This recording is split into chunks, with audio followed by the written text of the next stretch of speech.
Ja vēlies būt vairāk kā citi, tu vari kļūt par vairāk. Saņemies, rīkojies, tev viss izdosies. Vairāk kā citi.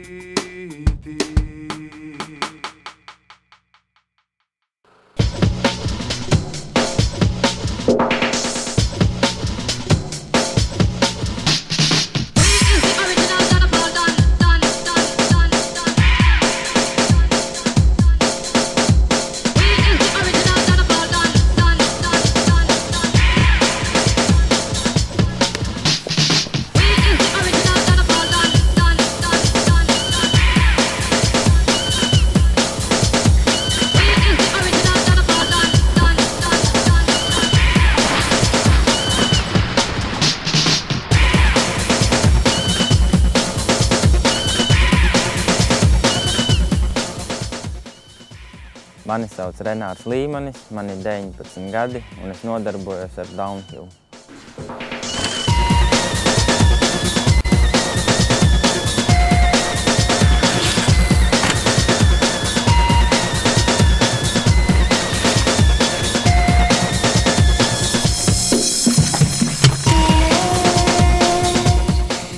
Ikdienā es mācos Ogres valsts tehnikumā par datorsistēmu tehniku.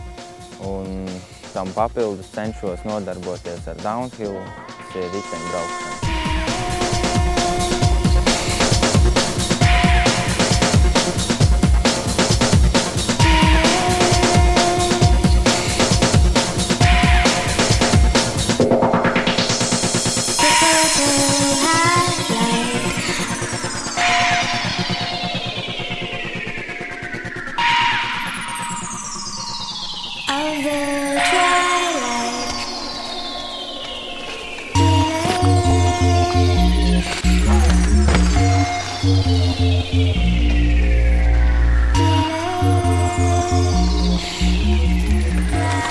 Ar riteni es braucu jau ļoti sen, bet tā kārtīgi sāku braukt kādus gadus 4 atpakaļ. Kādu 3 gadi atpakaļ es saliku savu pirmo ričuku, kur es domāju sākt kādas sacensības braukt, kaut kur nopietni piedalīties. Un tad arī es izdomāju piedalīties pirmajās sacensībās un saprast, kā tas ir. Pirmās sacensības bija, man tas bija vispār bez treniņa, bez nekā. Vienkārši aizbraucu un apstījos, kas tur notiek un nobraucu. Tā kā bija, tā bija. Es ļoti labus rezultātus negūvu, jo notika daudz visādas ķibeles, lūza ričuks, pats krita. Bet tā kopumā pēdējais nepalika.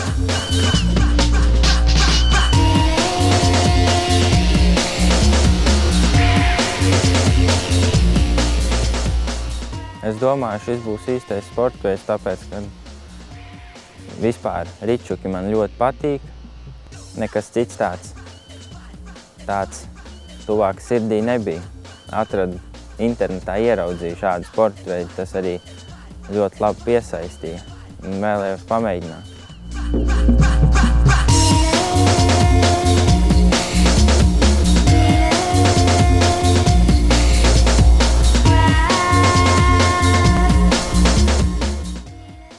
Sāku es kādos gados 15, tad es ieraudzīju internetā video, atradu fórumu, kur visi par to runā, liek bildes, apmainās ar informāciju. Tur es to visu iepazinu tuvāk, sāku likt savu pirmo velosipēdu. Tas bija cietais ričuks ar priekšēju amortizatoru. Tā es saliku un mēģināju kaut ko darīt.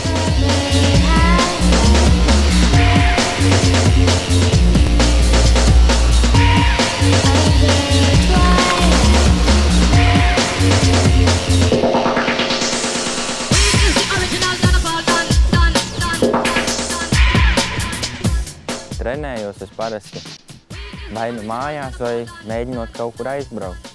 Parasti, kad aizbraucam, izvēlamies kādu vietu, kur jau kaut kas ir iepriekš sarunāts, kur kādi citi braucēji jau ir, vai vienkārši tepatās pa vietējām vietām braucam kādus garākus gabalus, atrodam labākas vietas, kaut ko pamēģinam izbraukt. Tā kopā veidojās kaut kas. Latvijā vislabāk tas ir Siguldā, bet tur ar tām trasēm ir tā, kā ir.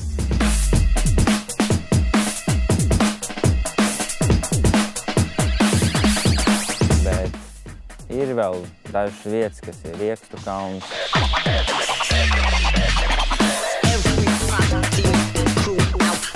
Līgatne.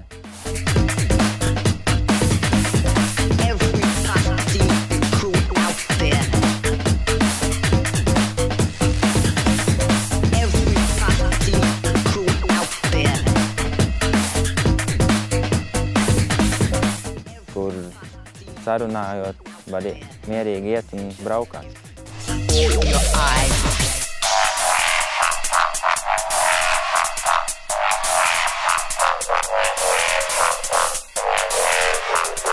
Šajā sporta veidā man visvairāk patīk tas ātrums, adrenalīns, tas, ko trasē iegūst, emocijas, braucot pa viņu.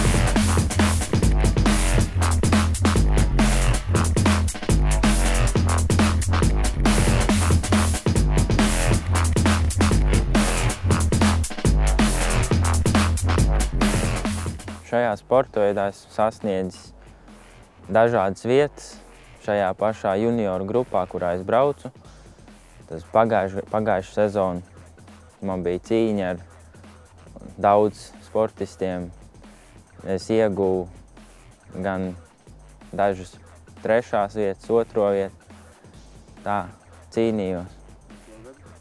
Šo sezonu notika kopā, bija plānots 5 sacensības, bet pēdējās sacensības atcēla un tā kopā notika tikai 4. Šogad esmu ieguvis kopā 2 pirmās vietas, 3 otrās vietas. Un tas arī laikam ir viss. Vēl es ņēmu dalību Igaunijas sacensībās, kurā es ieguvu 2. vietu. Tā baigi neatpaliekot no 1. vietas. Jāatzīst, ka Renārs ir diezgan pieticīgs stāstot par saviem sasniegumiem. Viņš ir no tiem, kas vienkārši ņem un dara. Tas, protams, attaisnojas viņa rezultātos. Aizvadītajā sezonā Latvijas čempionātā downhillā junioru grupā viņš bija ātrākais un izcīnīja čempionu titulu. Arī kopvērtējumā ar citām grupām viņa rezultāti ir vieni no labākajiem. Saņemies, rīkojies, tev viss izdosies, vairāk kā citi.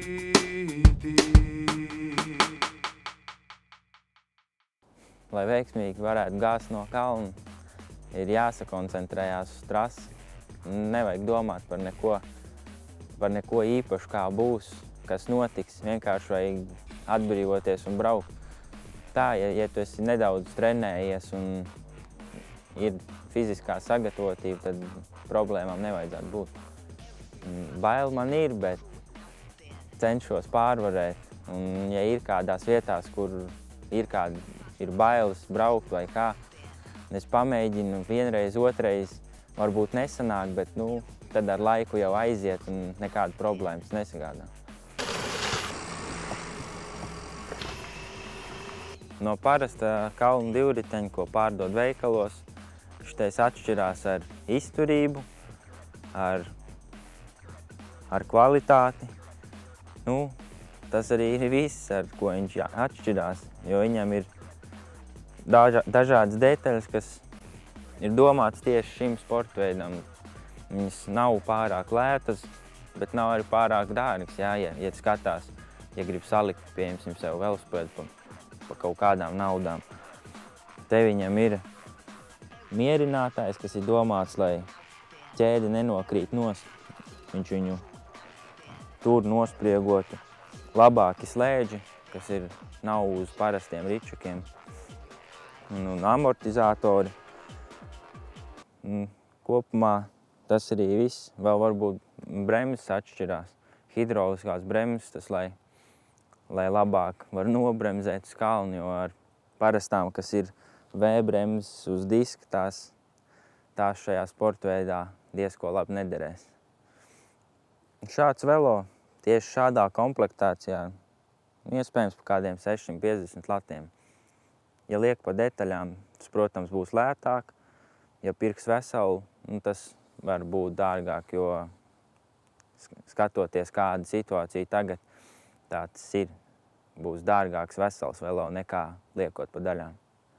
Nu jā, svarīgākā detaļa, man liekas, uz mana velo ir rāmis, ko es negribu sabojāt, sabuktēt vai kā, jo, ja kaut kas ar to notiks, tad tās ir lielas izmaksas un nepatīkama situācija. Tas ir amortizators un šeit viņam ir gaisa balons, ar ko var regulēt cietību viņu pumpējot. Un te vēl atspere ir, ar kuru arī var skrūvējot, noregulēt cietību. Tāds veidojums ir. Nē, noteikti jābūt ir kāju sargiem. Nu, var lietot tikai ceļu sargus, bet vajag vēlams pilnos, kas ir kājai ar apakšstilbu, jo, ja trāpīt vai nokrist uz ceļgalu, var iegūt nopietnas traumas un tas nebūs pārāk patīkami. Ķivere ir nepieciešama obligāti, jo bez tās braukt nevajadzētu. Nu, pats īsti tā kritis pilnīgi nopietni neesmu. Esmu tā veiksmīgi kaut kur izripojis, apmetis kūleni, un tas arī ir viss. Renāram veicas, taču, lai saprastu, cik šis sporta veids patiesībā var būt bīstams, lūk, daži piemēri.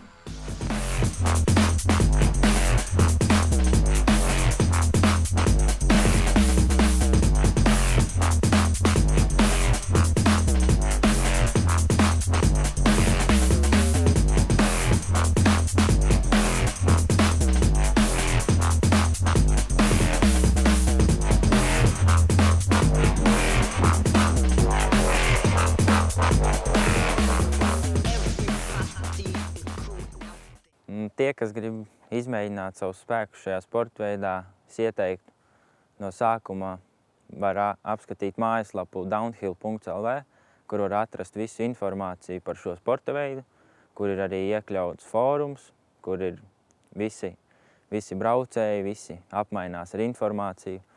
Un tā jau sākt skatīties, ko labāk, vai likt kopā velosipēdu, vai vienkārši aizbraukt uz kādām sacensībām, uz kādu treniņu, balūt kādam pamēģināt, kā tas vispār ir.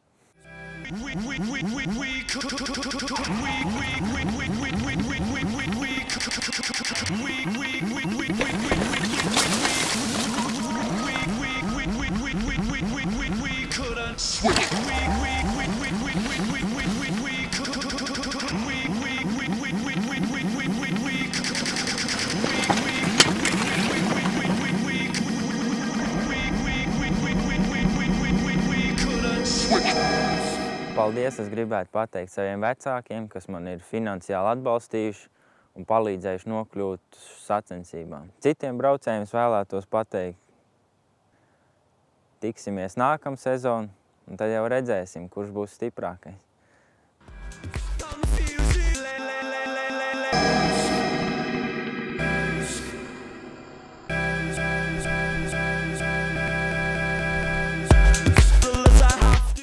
Arī tu vari būt vairāk kā citi.